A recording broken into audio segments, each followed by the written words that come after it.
Ay, magandang gabi mga boss, mga kamping, mga kabunyog. Salamat sa dumadagdag subscriber, no, mga boss. Ano kaya iniisip ngayon ng mga kawawang jeepney driver na malapit ng mawala ng hanap buhay?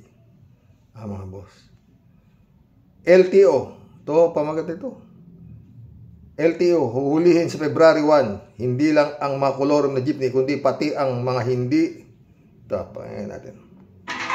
Hindi lang mga kolorong na jeep ang huhuli ng LTO pagsapit ng February 1. Huhulihin din daw pati ang mga hindi rehistradong sasakyan.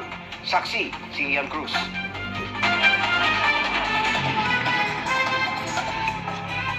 Tiniyak ng LTFRB na di kakapusin ng mga masasakyan ang mga commuter simula February 1. Petsa kung kailan ituturing ng kolorum ang lahat ng mga jeepney di nag-consolidate ng kanilang prangkisa. Yan ay kahit pa mahigit 1,700 ruta sa buong bansa ang wala pang nagko-consolidate na jeepney base sa dokumento mula sa LTFRB na sinuri ng GMA Integrated News Research. Pinakamarami sa Bicol. 1,766 nationwide ang hindi pa nagko-consolidate daw. Pinakamarami sa Bicol, 451. Metro Manila, 320.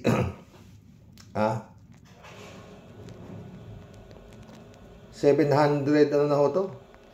771 na magugutom, nawawalan ho ng hanap buhay. Bicol, saka Metro Manila pa lang ho yan, ha? Sunod sa Metro Manila, kung saan mahigit 300 ruta pa ang walang consolidated jeepney. I assure you, like in NCR, ito ho ay yung mga short distance routes lang po. Hit ng LTFRB, kayang puna ng mahabang ruta ang mga maiksing ruta na hindi nag-consolidate ng prangkisa. Marami po doon mga short distance route from halimbawa. Ang babait naman nila magsalita, ano? Pag kinakausap silang media, ang babait po, ang lulumanay magsalita nitong mga papatay sa mga jeepney driver.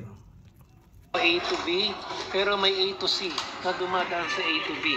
May mga bus, may mga jeep, may mga UV. Kaya po napupunan po yun. Isa itong Commonwealth Avenue sa daanan ng maraming biyahe ng public utility jeep, gayon din ng iba pang pampasaherong sasakyan. Kaya naman magkakaalaman sa February 1 kung kakapusin ba ng sasakyan dito dahil sa dami ng pasahero.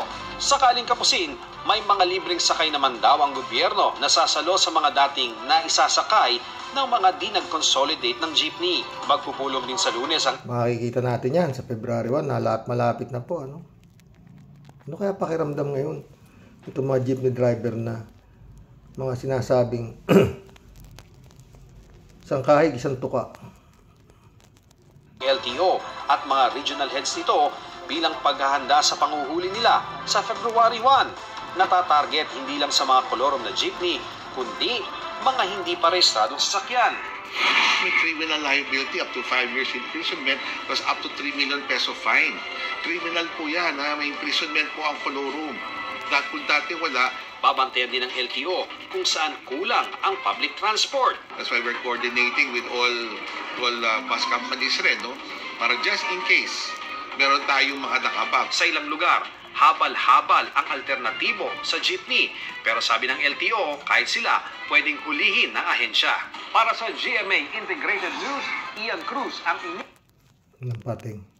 Pati mga habal-habal na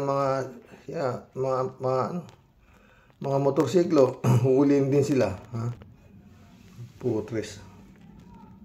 Pahirap, ano mga boss? Sa ngayon, paano yung yan lang ang kanilang ikinabubuhay, mga boss? Ha? Anong naiisip nila?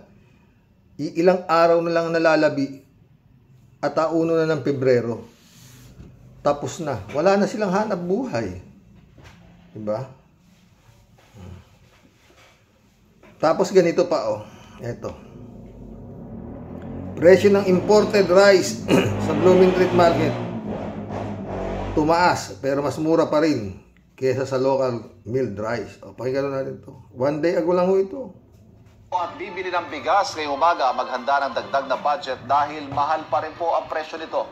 Live mula sa Blooming Treat Market sa Manila, may unang balita Balita si Darlene Kai. Darlene, tumaas ba o nananatili lang talagang mataas?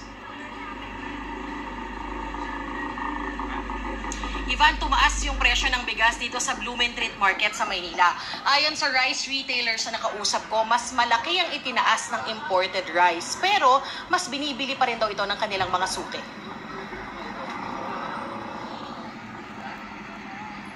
Ang presyo po siguro napanood nyo na rin to.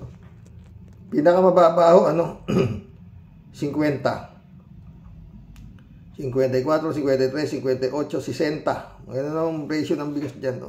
Sa Blumentritt po yan Bago pa raw magtapos ang taon, sunod-sunod na ang pagtaas sa presyo ng bigas. Ang dating 46 pesos kada kilo na binibili ni Lorna, 57 pesos na ngayon. Kaya Ang laki. 56 naging 57. Ginawa Japan. Wala nang pag-asa yung 20 pesos na bigas. Wala. Tuloy. Nagtaas na rin siya ng presyo sa kada takal ng kanin sa kanyang karinderya. Siyempre magtataas ka rin, hindi yung 10 ginawa namin 12. Iaano pa sa mga Oo. May buti ka manang may karinderya ka. Paano walang karinderya? At least ang tatamaan sa iyo, yung mga kumakain sa karinderya mo, hindi ikaw. Pero yun nga, baka hihina na ang karinderya. Sobra hirap mga boss. Ang tama sa mga ordinaryong kumakain sa karinderya, karagagayan ng mga estudyante, yan tatamaan yan. Tuloy. asoke mo na o nagtaas ang bigas. Alam din naman nila na tumaas. Okay lang din sa kanila. Ganyan din ang sabi ni Jonathan na namimili rin para sa karinderya.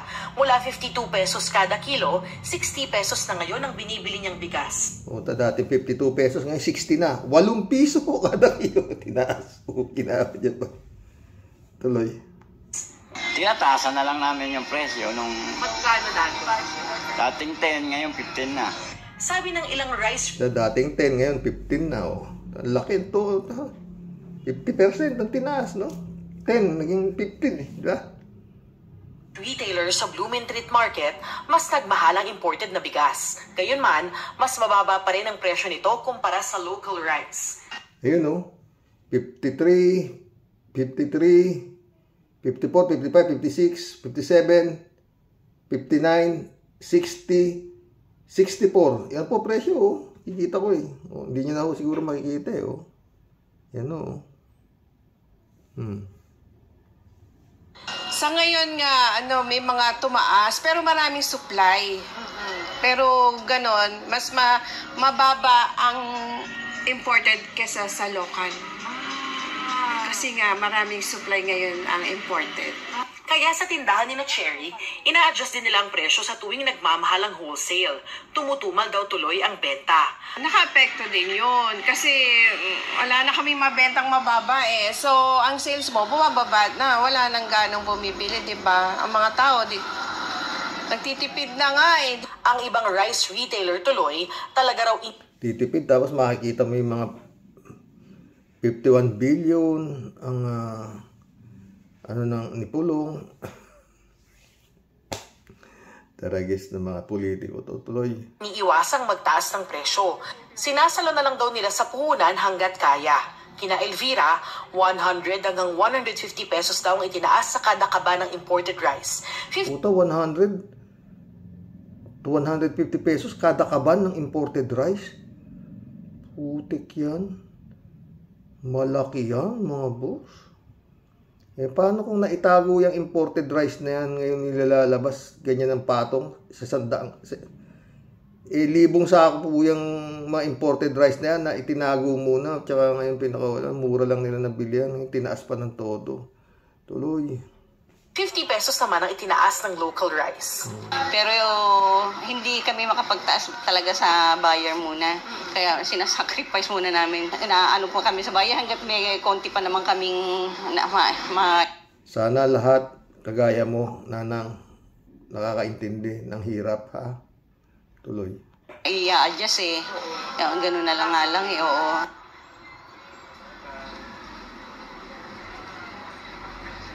Ivan, nauna nang sinabi ng Department of Agriculture na may paparating ng imported rice dito sa ating bansa. Pero dahil mataas pa rin talaga yung presyo sa international market, hindi raw maaasahan na mararamdaman yung malaking pagbaba sa presyo ng bigas sa mga pamilihan. Yan ang unang balita dito sa Maynila. Ako po si Darlene Ay, nako. Mantakin yung mga boss, no? Patay tayo dyan. Ano kaya nararamdaman itong mga Anton? Mga nagsipag-rally noon, mga boss. Ano kaya magandang gawin? Sa palagay nyo? Kung subukan kaya ng mga kawawang mga driver na to na isama ang kanilang buong pamilya na binubuhay nila. Sabay-sabay po sila doon. At mag-hunger strike. Sabay-sabay po mag-hunger strike. Sama yung buong pamilya nila na mga nagugutom. Doon na sila magluto. Total, di ba? Sinasabi naman na mabait si His Excellency. Di ba? At dito natin makikita. Marami na akong gumagawa yan, di ba? Mga empleyado na nawawala ng hanap buhay, nagsasara yung kumpanya, ganyan. Nag-hunger strike sila sa labas ng kanilang di ba, mga ganun. Pwedeng, walang mawawala. Anyway, subukan lang. Baka sakasakaling makita natin yung sinasabi itong ating mga honorable na sila ay mga maawain sa mga mahihirap. Di ba, pag sila'y nangangampanya, di ba, yun ang mga pangako nila. Hahanguin ko ay sa hirap. Ang pangarap nyo ay pangarap ko. Babangon tayo. Diba? Di makikita natin kung sino ngayon yung politikong tutulong. Total, milyon-milyon naman yung mga confidential pa ninyo. Diba? Billion pa nga eh. Diba? Makikita natin ngayon kung sinong talagang totoong mga politiko na makamahirap. Diba? Mga boss. Ang takin mo, ano ngayon? 20 na, 10 araw na lang halos. Mawawalan ka na ng hanap buhay.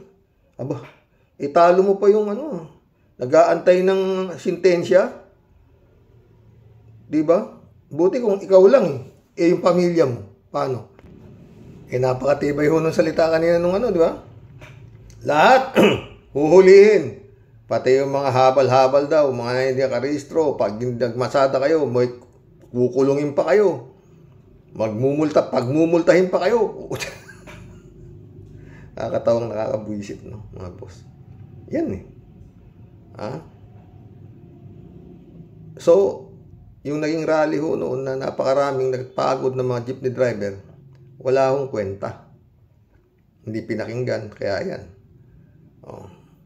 Ano yata yun? Marami na. May 10,000 raw yung dumalo doon sa rally na yun wala rin, di ba? Nag-aantay sila ng desisyon daw ng ewan, sino desisyon. Yan lang yan Isang salita lang ng presidente, di ba? Nahawak ni Excellency ang bola. Kung totoong mabait siya. Dahil sumisigaw yun, di ba, yung rally, pinakita ko ng isang araw. Gusto raw nila makalapit sa Malacanang para marinig daw ng kagalang-galang na Pangulo ang hinaing ng mga pobreng mga tsuper. Di ba? So, itong mga tsuper po na ito, ang inaano nila, yung makaawaan sila ng mabait na si Excellency, di ba? Ang hirap po yan. Talo mo pa yung sinisanti sa trabaho dyan. Di ba? Sisiyante ka sa trabaho, maghanap pa na ibang trabaho. Kunyari na na tawag dito, na endo ka, o dilipat ka naman sa ibang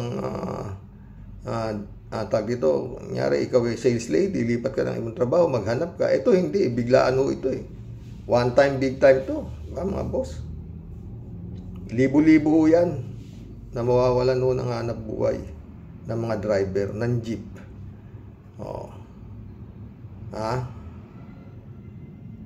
Saan ho pupulutin yan? Meron pong mga nag-aaral na anak yan. Baka meron pa ho dyan na naka-maintenance ang asawa, pambili ng gamot. Hindi mo alam ang utak ng tao eh. Pag nagigipit kung ano-anong pumapasok eh. Oo. Kung minsan doon na ho pumupunta yung kung ano na naiisip eh. Total, marami naman ho kayong napapanood ng ganyan, di ba? Tinatanong bakit ka nang hold up o bakit ka nang snatch, ganito dahil yun nga ho, kailangan ng pera, wala akong yun ho, dinadaing na nila dahil talagang gipit sila, kaya sila kumbaga sa kumapit sa patalim. Pero yun nga, dahil sa pagkapit sa patalim, lalong na leche, di ba? Ano kaya ang dapat gawin itong mga to? No? Hirap po isipin. No? Mantakin nyo. Kasabay ng pagtaas ng mga bilihin, mawawalan ka na ng trabaho.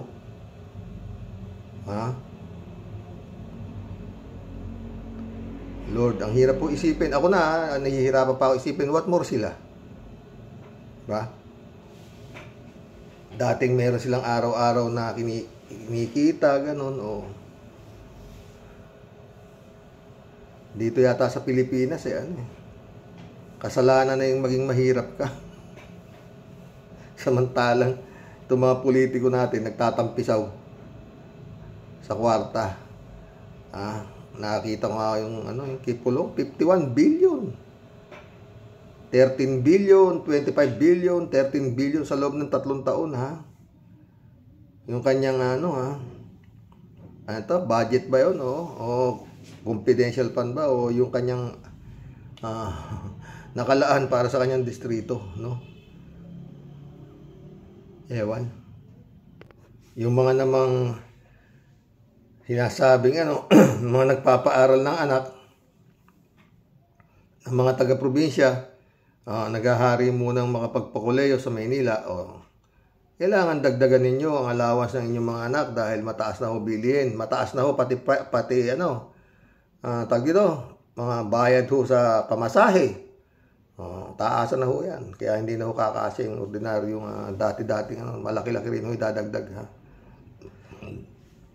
Ang tama ho talaga kay Juan de la Cruz, ba? Sa mga politiko natin, wala naman pa libre sila sa gasolina, libre sila, ang gaganda ng sakyan nila. Hanggang ngayon wala silang pinag-iisapan kundi tsa-tsa. Tsa-tsa, pinag-aawayan nila. Survey.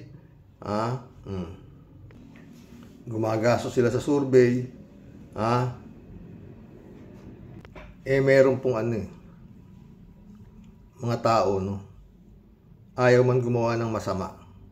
Pag nakita nila yung kanilang pamilya ay nagugutom at wala silang magawa, kakapit po sa patalim yan. Oo. Kakapit po sa patalim yan.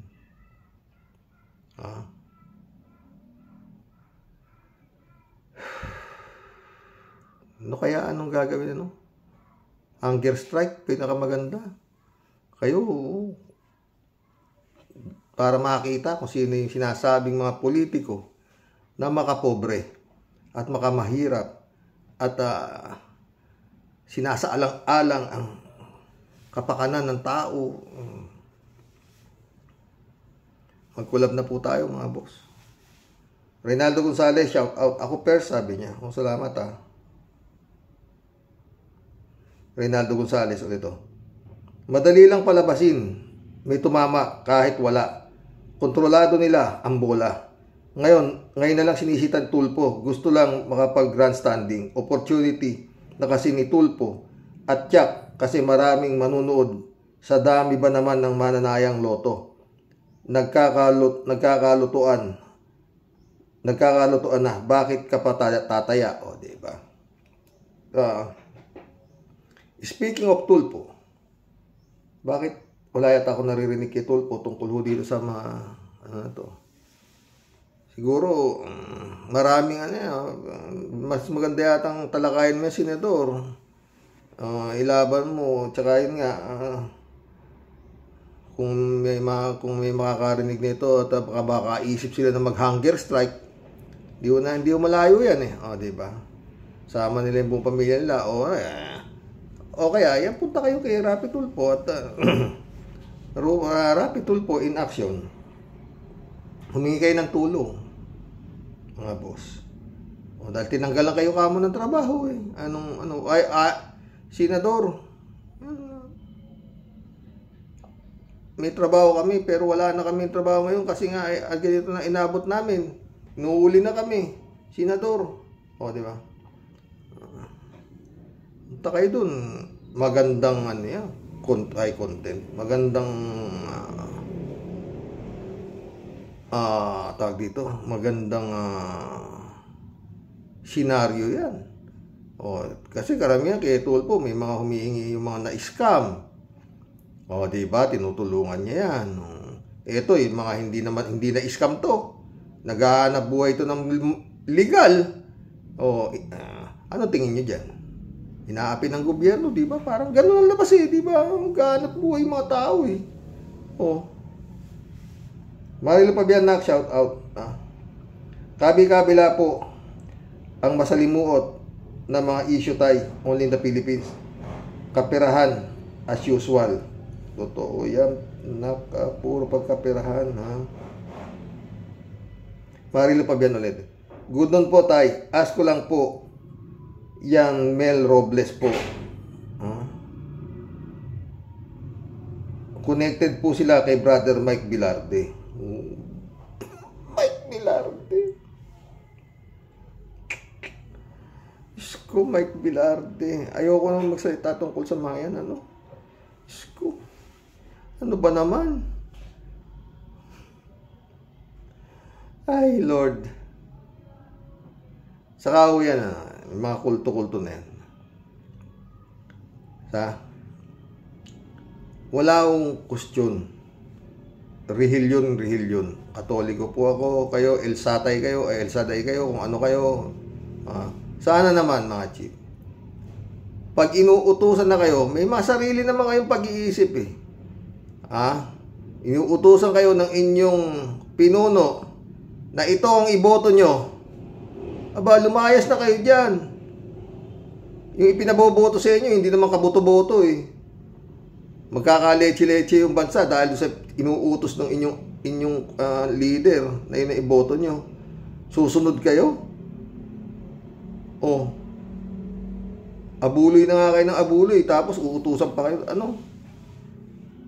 Hindi naman konting isip naman Ibig sabihin, pag sinabing tumalong kayo sa bangin, tatalong kayo. Dahil kayo ay mapupunta sa langit. Ganun ba yun? Parang ganun yun eh. Iboto nyo to si Satanas. Magaling tong tao na to. Magaling mandarambong. Binaboboto sa inyo. Ito susunod kayo. Parang nga kayo sinabi, tumalong kayo sa bangin at kayo mapupunta sa langit. Di ba? Ginawa dyan pa Ewan ko sa inyo. Kaya nagkakaleche-leche. Takin mo yung mga isang ganyang klase, mga maraming maraming naniniwala dyan sa mga relihiyon na yan,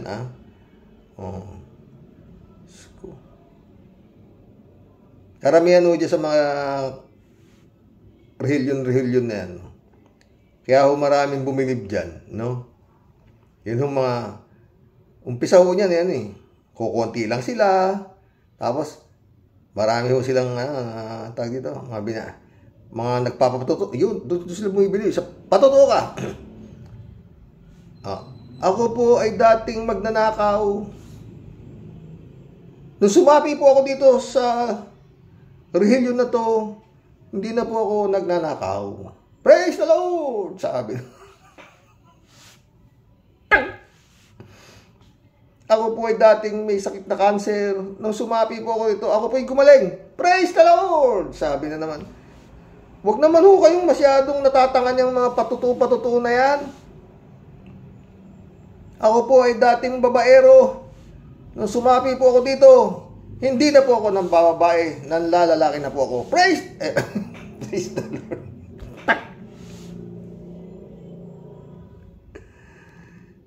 Kinawan Japan. Ano bang kautuan yan, oo?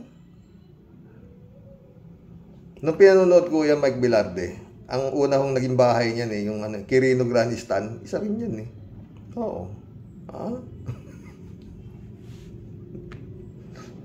Pinanonood ako ng asawa ko nagmumura ako Ano ba? Sabi nung misis ko.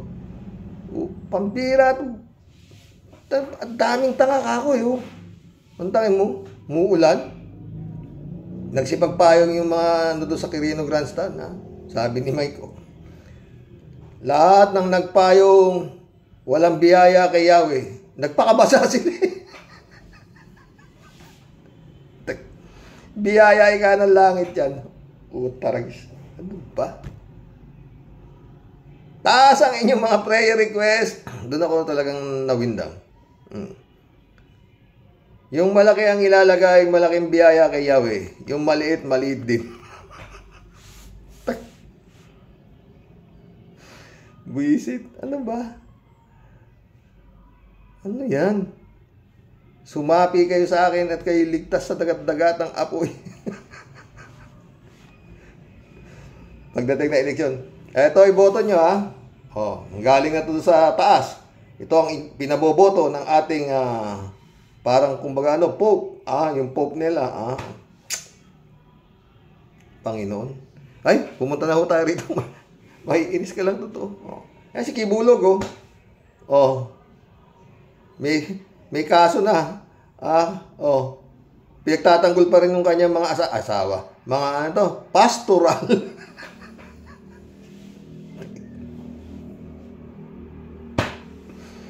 Visit, ano ba? Kami yung Katoliko, magsimba ka't hindi. Magbigay ka o hindi. Wala ho, pakialam na. Wala. Lord. Shout out, Jeff Ramos Yan dating kasama yan dati sa nabuisit ako tayo. Sabi niya, si Jeff, takin mo sabihin ng aming na iboto raw si Digong. Kako kalokohan na to, sabi niya.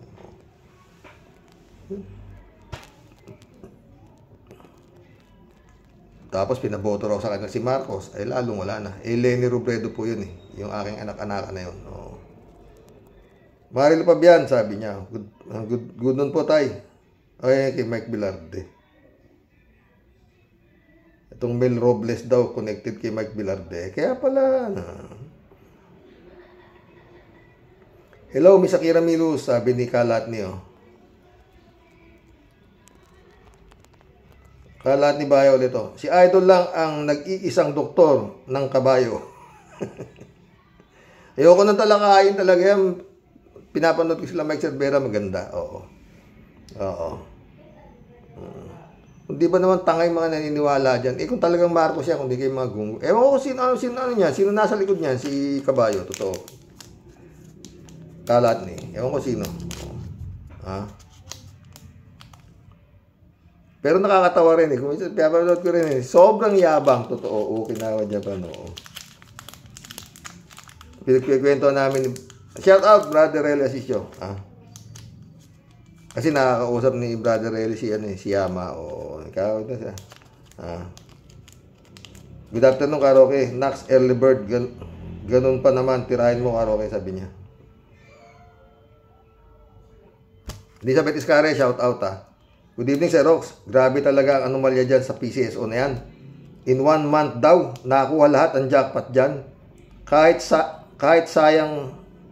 saang parte ng mundo, wala pang nanalo ng ganyang karami. Sa loob lamang ng isang buwan, booking talaga sila.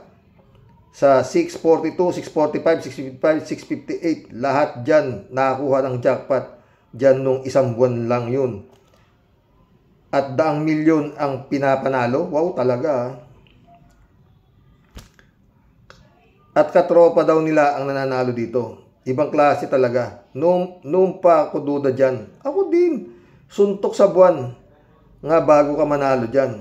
At kahit sa parte ng mundo, bihira may nananalo dyan. Totoo. Paano ka mananalo eh? Isang kombinasyon ng taya mo, Elizabeth, ang kalaban mo, 9 million. Ayon kay Coco Pimentel, mathematician pala si Senador.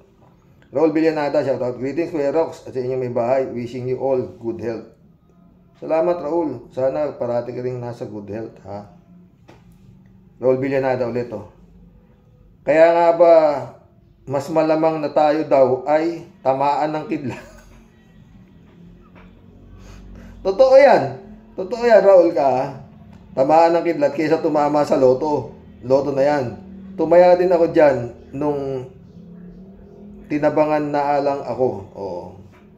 Yung ano nga eh, yung kaibigan ko dito, mayaman yun. Oo. Pero yun nga, naging vision niya tumaya sa loto. System 7 pa nga tinatayan eh. Namatay na. Oh. Hindi pa nakatikim ng tao.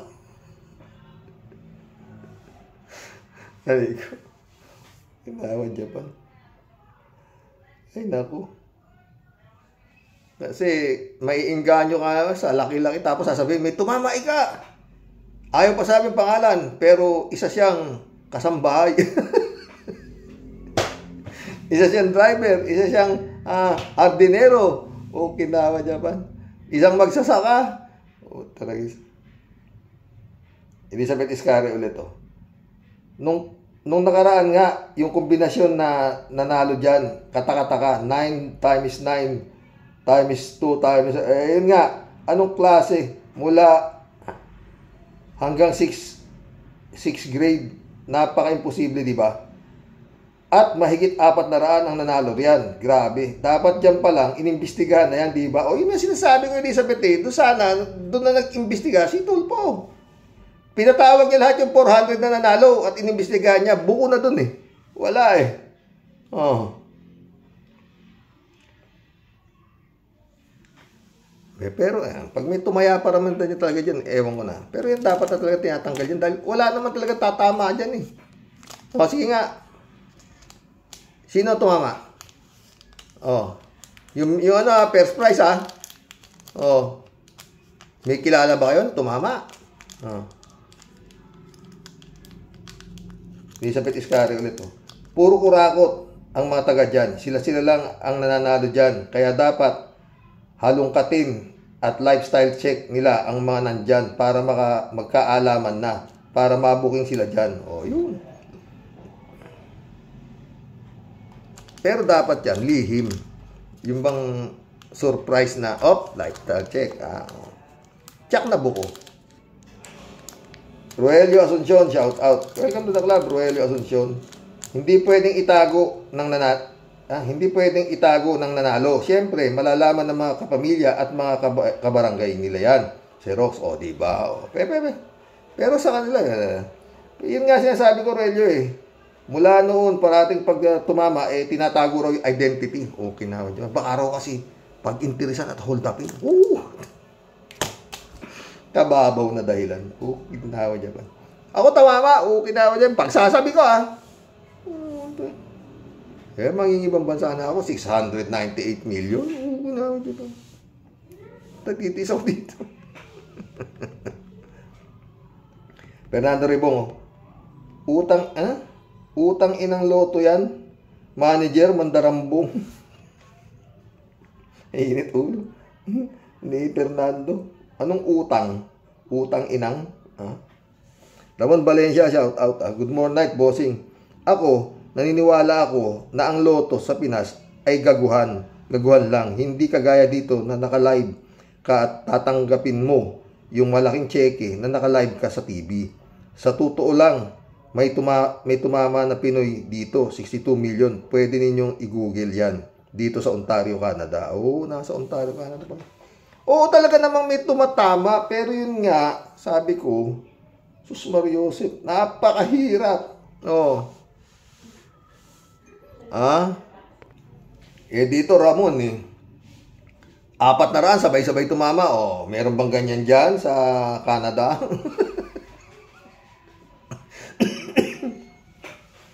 Only in the Philippines yan, Ramon. Baka kala mo.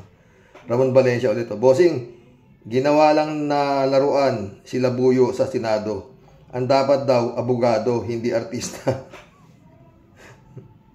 Ramon Valencia ulit. Bossing, kahit janitor ang applyan niya sa Senado, hindi yan papasa sa interview at exam kasi mga nakatungtong yun ang koleyo. Yun, totoo, di ba? Hindi nga janitor ang in-applyan eh. Senador eh.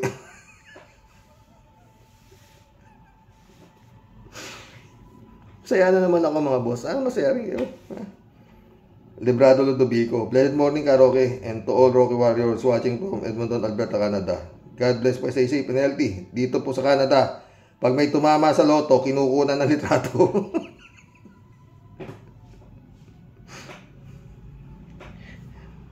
Diyan, dito, iba dito. Tinatago.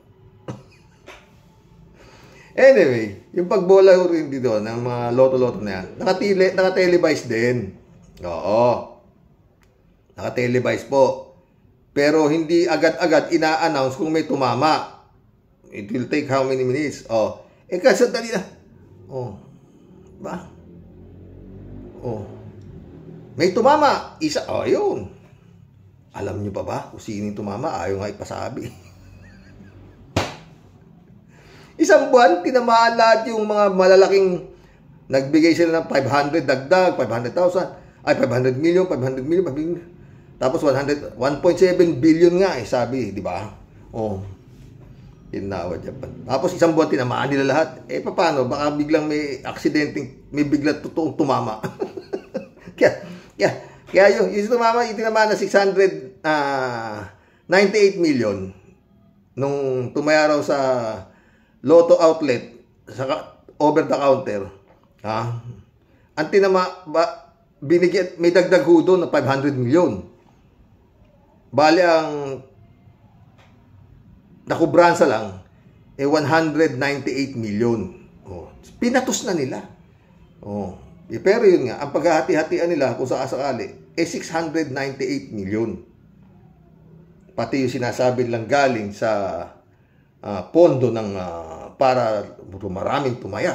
Di kanda ng Pasko nung TCS.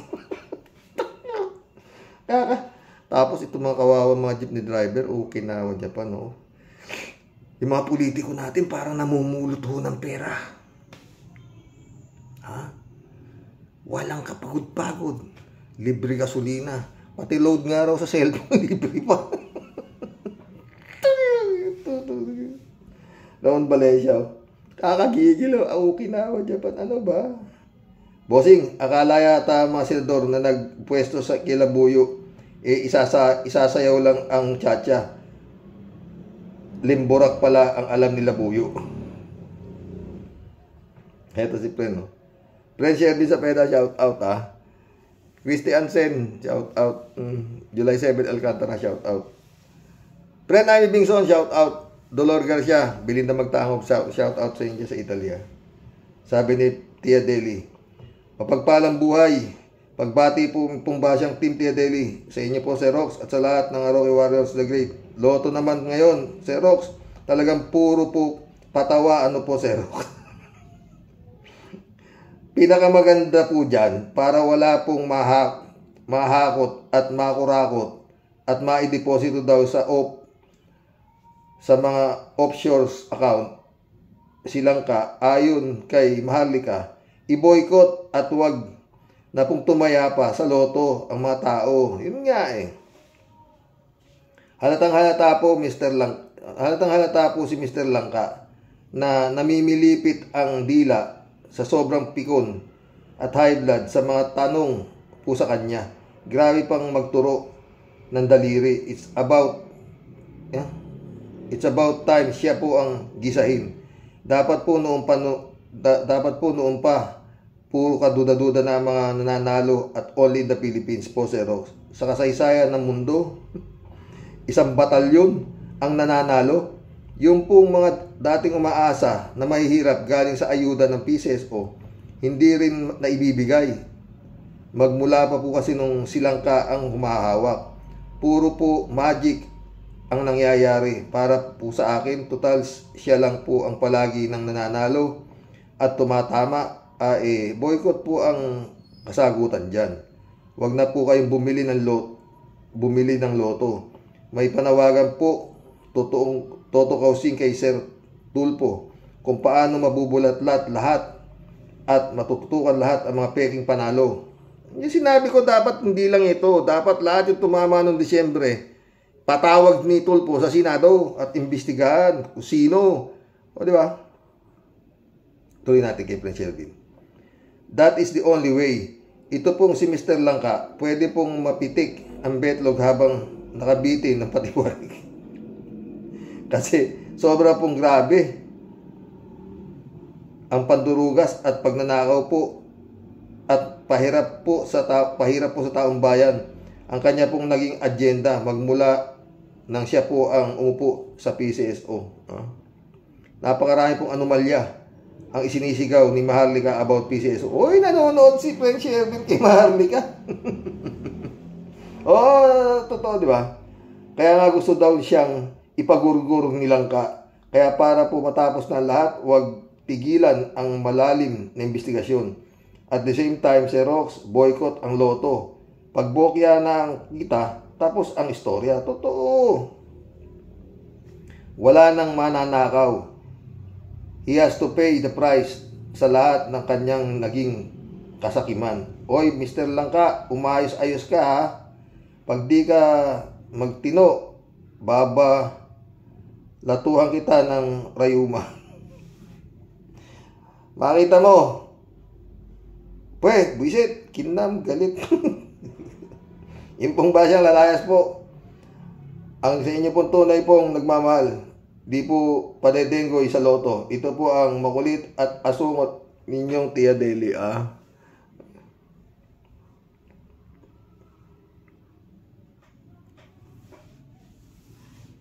Andy Losada, shout out Si Robles lang natama dyan. Kaya may mga bagong bahay at sasakyan yan. Gaya yun. 698 million.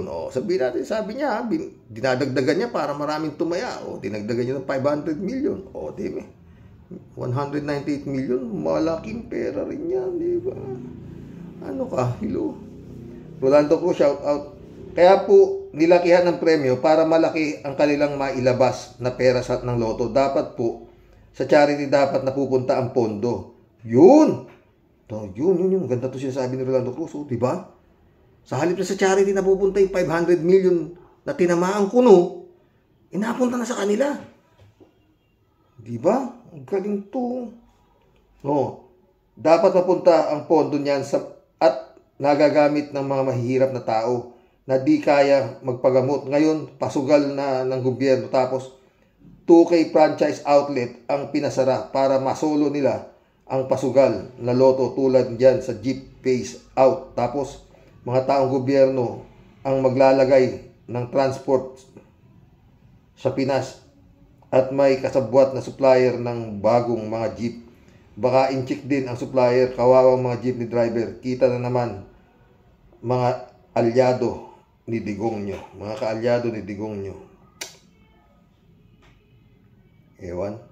Ewan ko, malay mo, maisip nila mag-hunger strike, sama na yung pamilya nila.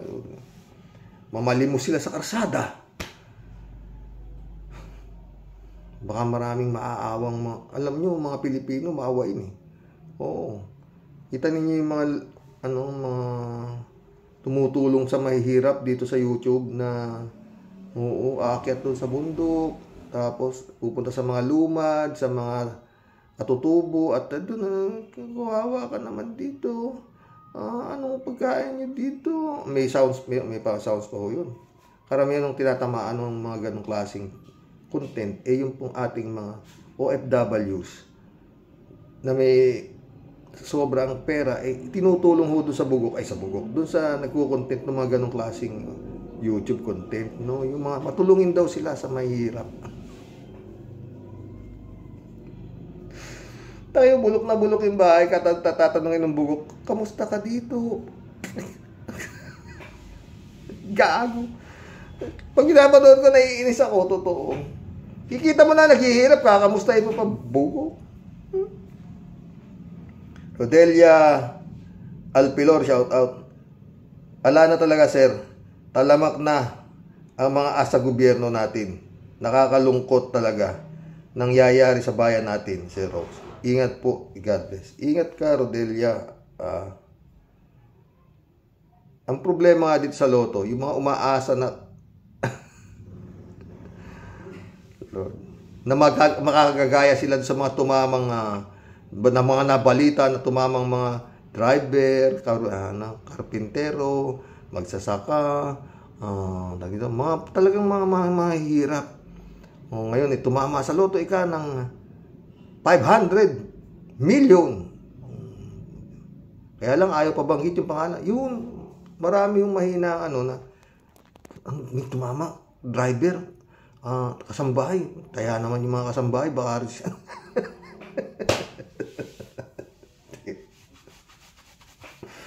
malami na tayo mag-isang oras. Kinawa niya pa na loto to.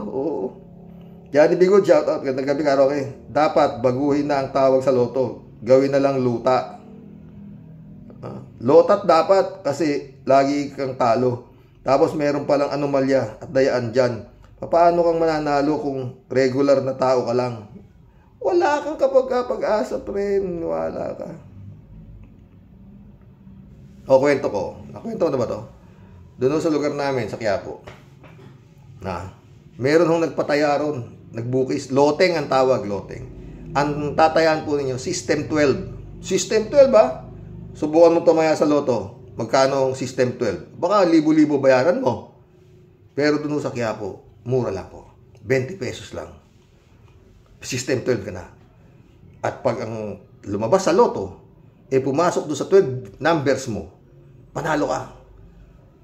Pero 80,000 ang tatamaan mo. Hindi ho yung mismong tatamaan mo na daan-daan milyon sa loto. Milyonaryo na ho yung nagpaloteng. Hindi pa ho tinatamaan hanggang sa ngayon. System 12 ho yun paano yung sinasabi mo, tataya ka lang ng isang 6-digit number? System 12 ba? Walang tumatama.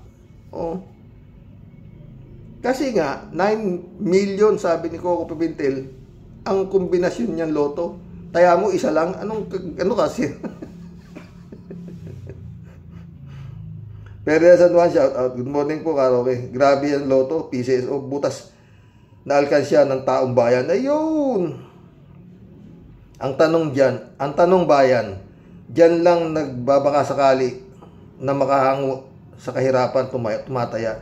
Ibinabawas pa sa kita para lang makataya. Tapos lulukuhin lang ng mga taong bayan. Lulukuhin lang ang taong bayan at siyang pinaggagalingan ng pondo. May tumatama ng daan libo, pero sa jackpot hindi nating alam kung sino ang tumatama. Minamaniobra na sa taong gobyerno na napupunta at pinagpapartihan nila. Talagang kaawawa ang taong bayan. Only in the Philippines. Diyos ko. Kaya pala mayayaman ang mga empleyado dyan sa PCSO. Ted, shout out Ted. Tama ka, Karoke. Tama, Karoke, ang idea mo. Mula ngayon, sa baul na ako tataya para bawi ang aking taya sa araw-araw. Yung sabi ko si Ted Yung number na gusto mong tayaan, sulat mo sa papel. Tapos, yung itaya-taya mo, i-stapler mo, tapos itago mo sa baul. Lagay mo doon. Maniwala ka. Apaw na yung baul, hindi ka pa tumatama. Basta araw-araw tataya ka sa... Yung taya mo, i-stapler mo, lagay mo rin sa baul. Para ka na nag-aarkansya sa baul. Hindi ka tatama. Doon, siguradong tama ka ron. Pag gusto mo ng bawiin yung taya mo, nagsawa ka na sa kasusulat ng kombinasyon.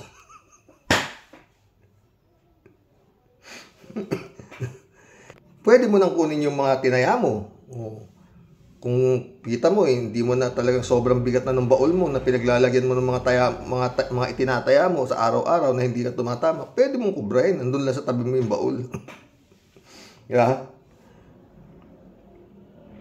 Eto. Rudy and Jen Mirana. Welcome to the club, Rudy and Jen Mirana. Pakipanoorin po ninyo yung vlog ni Maharlika, parang kapanipaniwala kasi noon pa po siya nag-iingay tungkol dito sa loto. Simula pa noon na may 430 na sabay-sabay na tumama. Napanood ko din yun. Oo. Matagal na. Ayoko nga makialam dyan eh. Oo. Pero yun nga, nakialam na dito eh. Marami na viral eh. Kaya sinabi ko, yung aking laman ng aking isip para kayo, mga nagtatataya pa riyan, huminto na kayo, wala ho kayong pagtama talaga dyan, Diyos ko. Shirley J. Sir, shout out. Buti naman at inimbestigahan din yan loto na yan, Karox. Matagal na talagang kahina-hinala yan, mga yan. Hay nako, Pinas. Kawawa ka naman. Puro ka na lang problema, kawawang mamamayang Pilipino. Huwag na kayong tumaya kasi dyan pinayayaman nyo lang ang mga trapong mga yan. Pag ako po ay nakarinig ng balita dyan sa atin, Karox, napapailing talaga ako. Nadadagdagan lalo ang kulubot sa mukha ko. Gandang gabi sa inyong lahat, mga ka-warriors. Have a good weekend, sabi niya. Jane L, shout out, my friend, sabi niya. Si Rox, yung manager ng PCSO, may pagka-arrogant pang sumagot. Parang may big boss behind him. Lakas mo talaga, Jane L ka. Lakas mo makiramdam, ha? Lakas mo makiramdam. Jane L ulit, yung tumama sa jackpot sa iloto, nagbet. Naku naman si Rox. 1 + 1 lang yan. Alam na ang sagot. Iloto, di malamang sa alamang na rigid yan. Yung eleksyon nga, namamanipula. Iloto pa. Totoo yan, Jane, ha? Saka si Rox, kung sumagot yung manager, alam mo na may dayaan. Diba? Halatang-halatang nang gagago, di ba? Pero ito si Tulpo, dapat nung ka pa nag-imbestiga, Senador Jane L. ulit, lahat ng ini-explain ng manager na ito walang kinalaman sa tanong na katropa nyo ba ang mga nananalo sa loto at ini-scam ninyo. Yan lang ang dapat sagutin. Ang dami pang paligoy-ligoy. Halatang mga scammer ang mga nasa PCSO. Bulok na bulok talaga ang sistema sa Pinas. Totoo yan, friend. Buti ka nga dyan. Nandiyan ka. Ay nako, Jane. Ha? Jane ulit, Kita ko yung Facebook mo, Sarap na naman ang kain mo,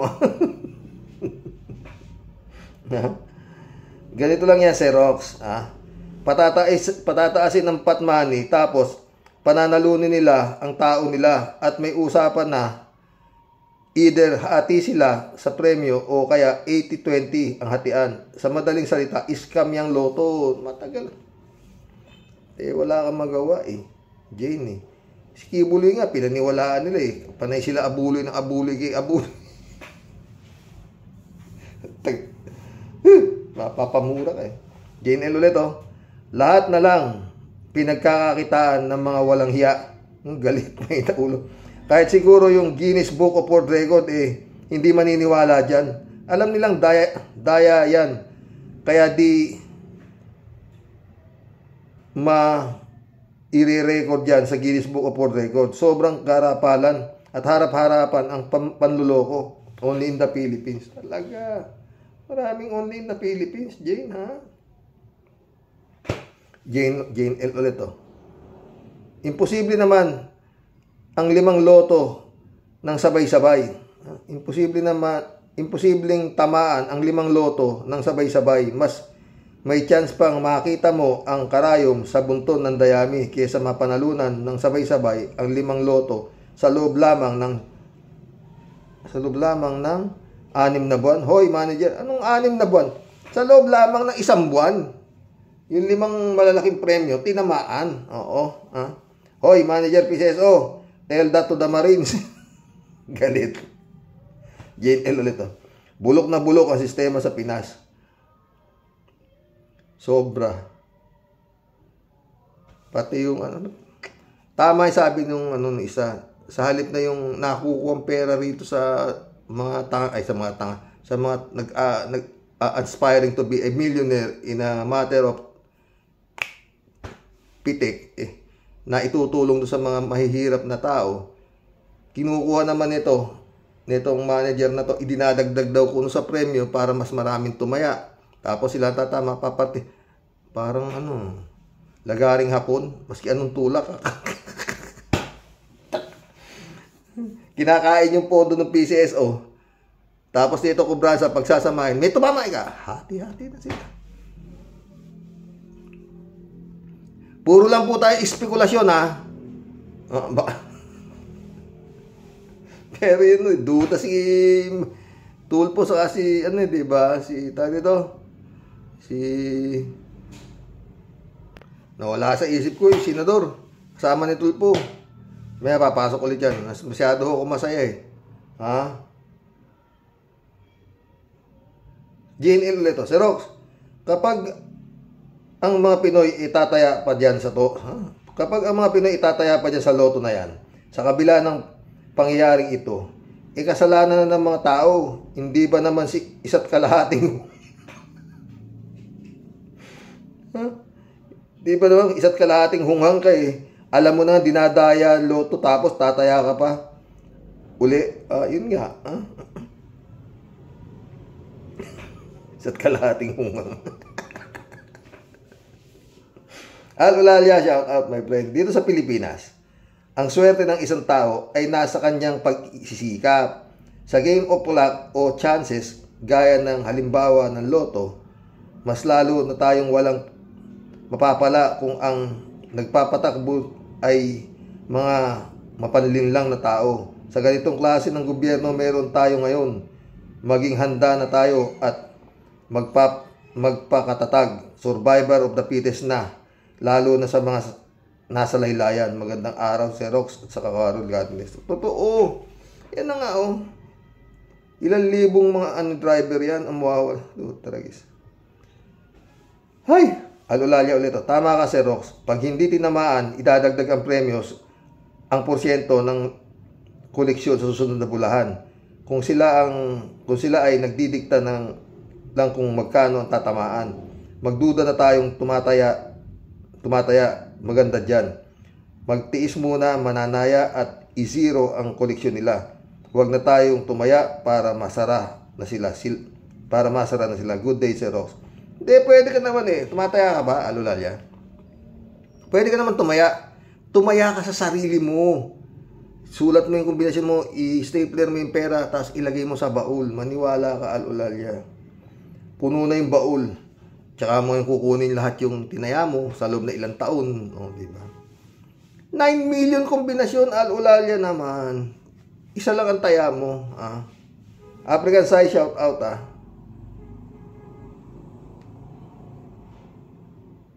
Kalat ni Baya ulit, Pareho pala pareho pala tayo, Karoke. Hindi rin ako pumupusta sa loto na yan. Pero sa isang lipad lang ng sisiw, ay pusta kaagad ako. Anong sisiw? Manok? Reynaldo Gonzales. Ako, Sir Rox, di tumataya loto. Baka kasi pag tumama ako sa loto, halip magsipag ka, magtrabaho, tamarin ka dahil madami ka ng pera. Masarap gasusin ang pinaghirapan. May kasabihan, Sir Rox, ang maghangad ng kagitna, sang salop ang nawawala. Diba? Librado Ludovico ulit, Kwarta yan, Karox, kahit patawas tiyak, may hocus-pocus yan, only in the Philippines talaga. Mga tinamaan kayo ng kidlat, sa impyerno ang sa impyerno ang tuloy ninyo. Hindi nyo pakikinabangan ng kwatang hindi galing sa pawis. Totoo yan, friend. Eman Escalona nak, shout out Boyong Kong Balong, shout out. Friend Jun Lagon, shout out. Jeff Ramos nak, shout out. Christian Cheng, good day po Tyrox, kay Nanay Cecil at sa lahat ng mga nasa panig ng katotohanan ng mga ka-warriors. Katarantaduhan nga po yan, panapanalo kuno na yan sa loto. Loto? Loto. Cassandra Daisy, shout out Mr. Rox at ka-warriors. Si Robles na chief ng PCSO ay dating spokesman ni El Saday. Ring a bell? Di ko kilala, di ko masyadong pinanonood yung El Saday na yan. Mula kasi nung talagang bisit akong pinanonood yan. Patotoo. Ay, naku, Diyos ko. Di ba BBM ang El Saday na pastor? Di lang, marami yan. Pati si Kibulog, BBM din si Kibulog, di ba?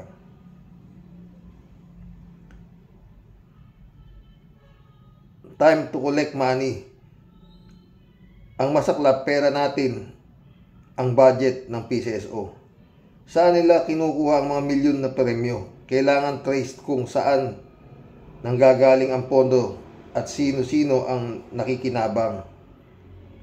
Parang tama si Maharlika. Matagal na niyang sinasabi yan pero ngayon lang pinansin. Manibag pa daw si Thinking Pinoy na nasa Europe ngayon.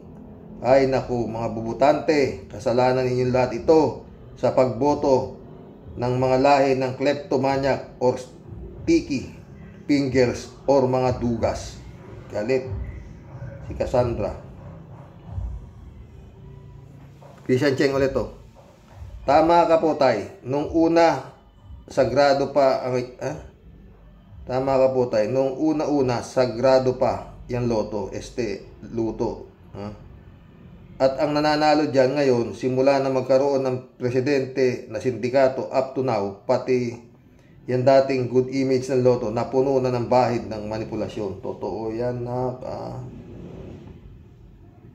Christian Cheng ulit to. Dito din po, dito din po ako kay Tulupong Tyrox. Na-notice ko lang po, lahat na lang ata ng mga nagsambulat na mga issue, pinapatos ni Tulupong. Tindi ng pangangailangan ni Tulupong sa exposure. Nakakasura lang kasi. Kala mo naman if sino siyang matino. Magtigil ka nga Tulupong. Puro ka pabida. Paalam na po muna Tatay Rox hanggang sa susunod. God bless you po. God bless Christian Cheng. Ay, mission accomplished mga boss. Naka 1 oras din po tayo. Shout out Rachel Esguera, my friend.